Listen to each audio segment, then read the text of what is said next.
is being depleted. One-way drones are down 95%, ballistic missiles down 90%. President Trump saying Iran is being obliterated and they are ready to make a deal, but not one he is willing to accept. Meanwhile, Iran is warning people to evacuate 3 major ports in the United Arab Emirates after saying it will target them. The move retaliation for a U.S. strike on Hark Island, a critical Iranian oil export hub. For context, 90% of Iran's oil exports flow through this island. And speaking of oil, the U.S. Treasury Secretary saying it's possible the U.S. Navy will be escorting commercial ships through the Strait of Hormuz as the global oil market is choked off from the Middle East supply. President Trump reassuring Americans that gas prices will fall once this conflict with Iran is over. I think your gas prices, as soon as that's over, are going to come tumbling down along with everything else. I think it's going to be, you're going to see a very big decrease in the price of gasoline, gas, anything having to do with energy as soon as this is ended. News Nation's Robert Sherman on the ground in the Middle East tonight, getting a pulse of where things stand in this war. Robert. Tonight, Iran is raising the stakes, threatening to hit American interests anywhere in the Middle East after American forces carried out a massive strike on Karg Island overnight. The oil lifeline for Iran, which makes up about 90% of its oil exports. The president saying only military targets were hit, missile stockpiles, mine storage units, but the oil infrastructure was spared. But that could change, according to the president, if attacks on ships in the Strait of Hormuz continue and the critical waterway remains closed. Iran, however, showing no signs of capitulation, hitting an oil site in the UAE with a drone today, causing black smoke to fill the skies above, calling on all civilians to evacuate 3 ports there in the UAE after accusing them of allowing the Americans to launch the strike on Karg Island from their soil, a claim the Emiratis deny. But it's not just energy infrastructure coming under fire, but diplomatic missions as well, with the U.S. Embassy complex in Baghdad being hit by a missile overnight. The State Department telling Americans there to leave Iraq now, with Iran's retaliations expected to continue. And as the tension rises, more U.S. troops are reportedly set to deploy to the region, possibly more than 2,000 of them. And among them, a Marine Expeditionary Unit, which would give the U.S. new capabilities, including boots-on-the-ground raids in Iran. The Pentagon not saying that will happen, but also not taking options off the table. For the time being, Iranian officials say they maintain the right to defend themselves and hit anyone who aids the Americans and Israelis. According to one Iranian member of parliament, that list should include Ukraine for helping Israel bolster its drone capabilities. For that reason alone, he says Ukraine should be viewed as a legitimate target. Natasha? Robert Sherman in Tel Aviv tonight, thank you. As Iran threatens Ukraine for its stated support of Israel, President Trump is hearing from Vladimir Putin on how Russia says it can help end the war, an offer the White House is already rejecting, by the way. News Nation's Tom Dempsey live at the White House tonight with these details. Tom, what is this proposal coming from Russia? Hey, Natasha. Well, we know earlier this week, President Trump actually spoke over the phone with Russian leader Vladimir Putin, who proposed Russia take control of Iran's enriched uranium as part of a peace deal, which President Trump declined, according to multiple sources who spoke to Axios. But also important to note, too, that earlier this week, President Trump claimed Russia could be assisting Iran during the war effort. Take a listen. Do you think Putin is helping him? I think he might be helping him a little bit, yeah, I guess. And Natasha, with the U.S. conducting ongoing strikes earlier today, President Trump also claimed Iran wants to make some sort of a deal, but adding he will not accept one. Reuters cited 3 sources saying the White House team has pushed away efforts to negotiate so far, and Iran has rejected any sort of peace talks until the strikes end. But today, President Trump also put a focus on the Strait of Hormuz, calling on other countries to do more to combat Iranian threats there. In a series of posts to Truth Social today. President Trump writing in part, quote, "The countries of the world that receive oil through the Hormuz Strait must take control of that passage, and we will help a lot," and saying the U.S. will help coordinate the effort. He also wrote that the U.S. and other countries affected by the strait closure will send warships to keep the strait open and safe, before adding, quote, "Hopefully China, France, Japan, South Korea, the UK, and other countries will send ships to the area so that the Hormuz Strait will no longer be a threat." And Natasha, with this war now hitting the 2-week mark, President Trump signaling that these ongoing U.S. strikes will not be ending anytime soon, with Iranian ships and vessels especially being targets moving forward. Natasha? Yeah, Tom Dempsey live at the White House with that tonight. Thank you. And joining us live now, Michael O'Hanlon, Director of Research for the Foreign Policy Program at the Brookings Institution. Michael, appreciate you being here on this tonight. And we know USS Tripoli is hauling thousands of U.S. Marines and F-35 stealth jets into the heart of the Gulf as we speak. In your opinion, is this a precursor to U.S. boots on the ground? Greetings. Well, it could be, but you say thousands and you're right, but it's probably 2,000. It's not 10,000. It's not 20,000. It's not an overwhelming force. Perhaps it could go in and do some raids on Karg Island. I'm not sure it could hold that island against a concerted Iranian effort. Perhaps it would make Iranians think that we could start putting people ashore near the Strait of Hormuz to try to stop those fast boats and other devices from laying mines. But that's not really a big enough force to do that credibly. And as you point out, or as you imply, that starts to get boots on the ground in mainland Iran in a way that I don't think President Trump would necessarily endorse. So I think it's, as much as anything, mind games right now. I'm not sure there's a clear mission that these Marines can accomplish given their small size. Yeah, I appreciate that. So you don't believe this deployment suggests we're preparing to seize and hold Iranian territory? I know you mentioned Karg Island.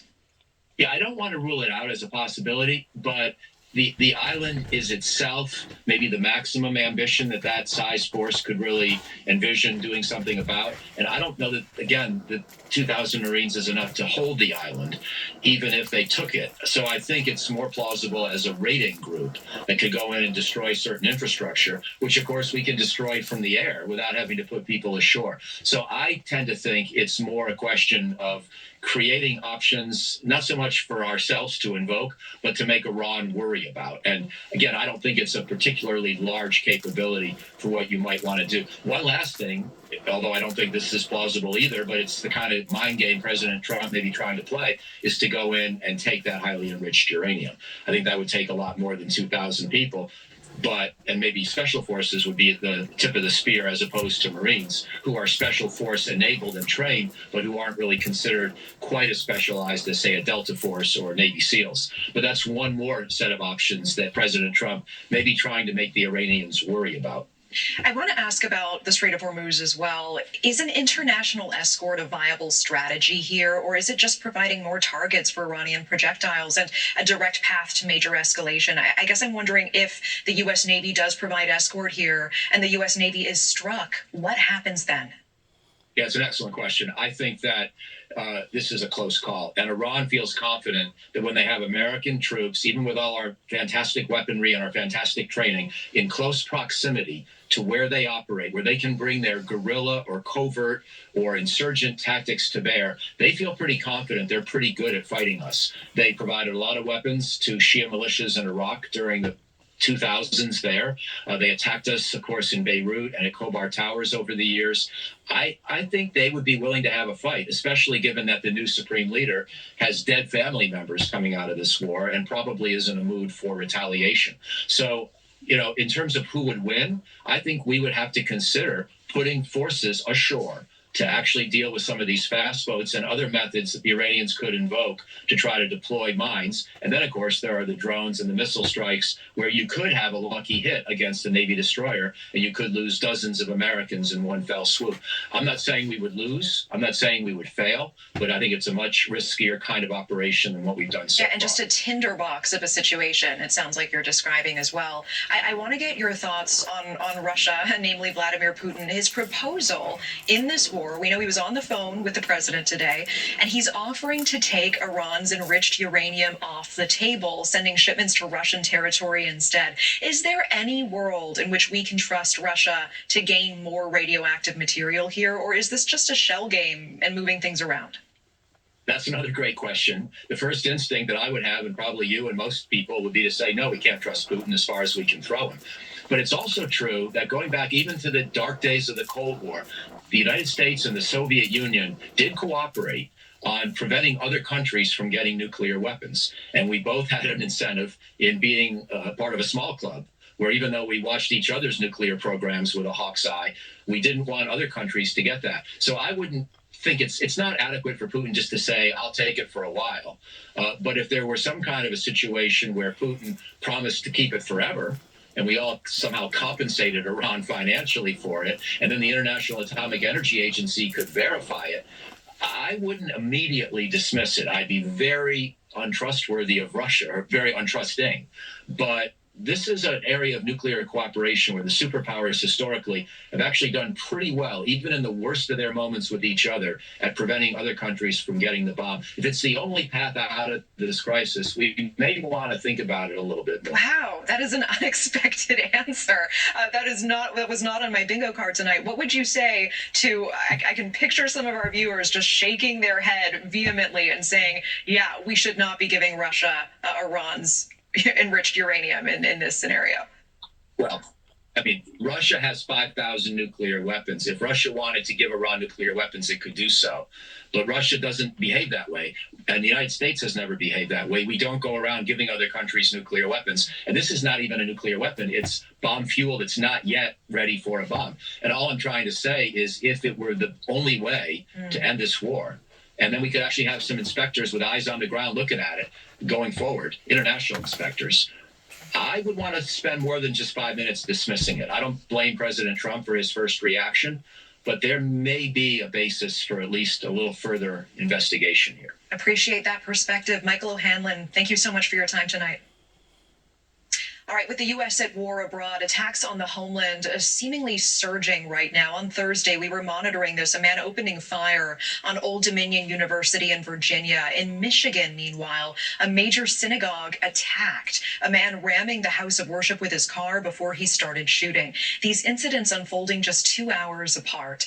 Now, in Michigan, the Department of Homeland Security identifying the man behind the attack as a 41-year-old Ayman Mohammed Ghazali, a naturalized U.S. citizen born in Lebanon who actually recently lost his brother, his nephew, and 4-year-old niece in an Israeli airstrike amid Operation Epic Fury. Then in Virginia, the gunman at Old Dominion, 36-year-old Mohammed Baylor Jallo, was previously convicted of supporting ISIS on probation for the terror-related charges as he attacked the university. These details extremely alarming, and we head to News Nation's Mills Hayes with the latest tonight, how the U.S. is monitoring for future threats on U.S. soil mills. Natasha, concerns over the threat of terrorism are growing following recent attacks in the U.S. and the ongoing war in Iran, and local and federal law enforcement across the country are on high alert. The Army Counterintelligence Command is warning Department of War personnel to remain vigilant of potential threats to personnel and installations abroad and within the U.S. Terrorism experts warning Americans to stay vigilant during this heightened threat environment following a string of attacks at home as the conflict with Iran reaches day 15. In Michigan this week, a man whose family members recently died in an Israeli airstrike in Lebanon rammed his truck full of fireworks into a synagogue and began shooting at security officers. More than 100 children were inside. He was caught buying more than $2,000 worth of fireworks 2 days before. The FBI will continue in our no-fail mission to defend the homeland against those who intend to create fear or harm. That same day, the FBI raiding the home of a former National Guard member who yelled Allahu Akbar and opened fire in an ROTC classroom at Old Dominion University in Virginia, killing the instructor. The suspect was killed by students and had previously been convicted for attempting to support ISIS. But despite terrorism charges, he was released 2 years early from prison. Less past weekend in New York City, 2 teens attempted to detonate homemade bombs at an anti-Muslim protest and told law enforcement that they were inspired by ISIS, hoping to cause more harm than the Boston Marathon bombing. The threat picture looks very persistent, concerning, and rising in many ways, and it's going to put a strain on law enforcement throughout the country as they get a handle on what to do.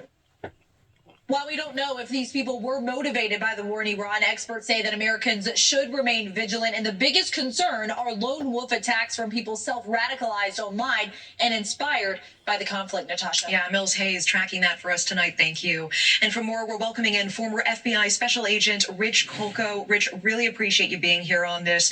And Mills, monitoring those 2 attacks on Thursday, that was just within hours of each other on that day. And that's on top of the IED bombers targeting protesters near Gracie Mansion in New York City last week. We saw the deadly shooting in Austin, Texas as well the week before. Are these disparate and unrelated incidents, or do you believe there is an increased threat level on U.S. soil during Operation Epic Fury? Well, 4 attacks in 2 weeks, that is quite a uptick in threats and in carrying out actions. So I do believe that there is a risk.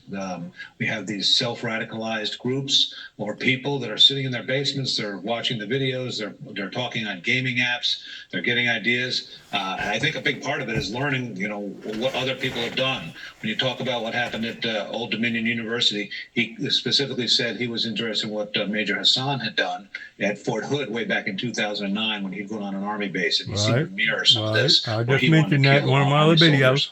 And then jumping over to Michigan, if you remember just a few months ago up in Grand Blanc, there was a man who ran a truck into a LDS church because he had a problem with Mormons. It looks like these attackers literally went onto Wikipedia, learned about these attacks, mirrored them, and carried them out. So absolutely, I think there's an uptick in threats. As long as this operation is going on in the Middle East, it's going to continue to be a problem. But I think it's real important that while as your last guest said, law enforcement is going to be maxed out, as is the intelligence community trying to track down these people. Everybody's got a right to be concerned as a country that we're going to be see more of these attacks. I don't think people need to live their life in a panicked mode. Your chance, specifically individually being involved in one of these events, is very, very slim. So we have to keep it in context. Is the man behind the Old Dominion shooting in particular, Mohammed Jallow, was convicted in 2016 of attempting to provide materials to ISIS. He was sentenced to 11 years. He was released early in 2024. Do we have any information as to why that would be, and why a man with a conviction like this would not be persistently on the Fed's radar? Exactly. It's difficult to be on the Fed's radar.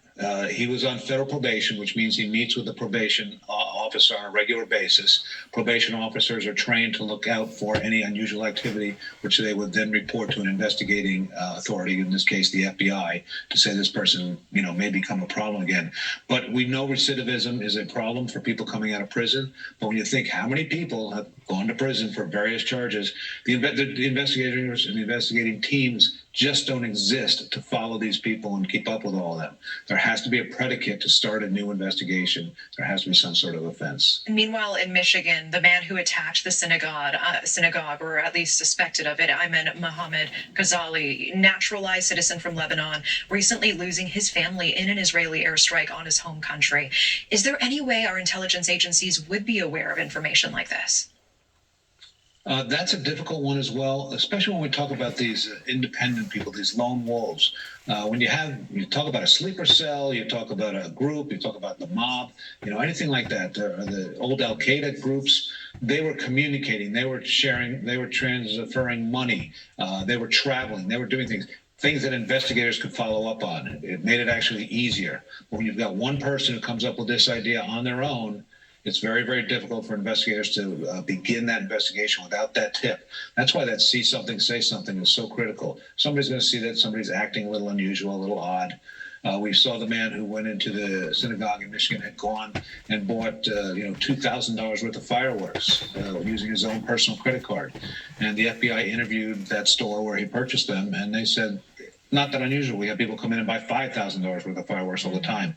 He didn't exhibit anything that made him look that out of line that it would have necessitated picking up the phone and calling the police, unless he said something unusual. while he was in that store. With the time we have, I have to ask about what's happening on the West Coast. Days ago, the FBI warning police departments in California about this unverified claim, and we do emphasize that, unverified, that says Iran could retaliate for American attacks by launching drones at the West Coast. We see Governor Gavin Newsom chiming in saying he is denying there is any imminent threat here. Of course, this is leading several residents to be very on edge right now. The Oscars are set to take place tomorrow night as well. What is being done to monitor and prevent the situation from happening? And how does looking out and being aware for a lone wolf attack differ from being aware about Iran launching drones against our coast? Well, I read that alert as well as everybody else, and it's not going to happen the way it's described in that alert. We've got assets in space, in the sky, on the surface, and underneath the water that would be able to track any of these ships that could potentially have drones. Coast Guard would go out and inspect and figure that out. The issue is, does somebody become radicalized by the thought of that idea? We've seen how successful cheap, inexpensive drones have been in Ukraine. They go buy a cheap drone, hang a hand grenade off of it, and they can drop it on a group of people. So the problem again becomes that self-radicalization. Does somebody read that alert, say, wow, I guess, Iran's not really going to come here and drop drones in a large way, but, I can go to the store, pick one up, make one of those home explosive devices as we saw in New York City, and cause a problem. And that's what has law enforcement on edge. That's what has the intelligence community on edge. And that's why it's so important. Somebody sees something, say something, call the police. Such a concerning thought. Rich Kolko, really appreciate the analysis and time tonight. Thank you. Thank you for having me. We're watching this across the country. TSA delays turning into total travel nightmares. Screening lines hitting the 3-hour mark in major cities. Officers working for free as DHS funding lapses. As travelers are now stepping in with donations for unpaid staff. We are live at Newark Airport tonight with the impact being felt on the ground.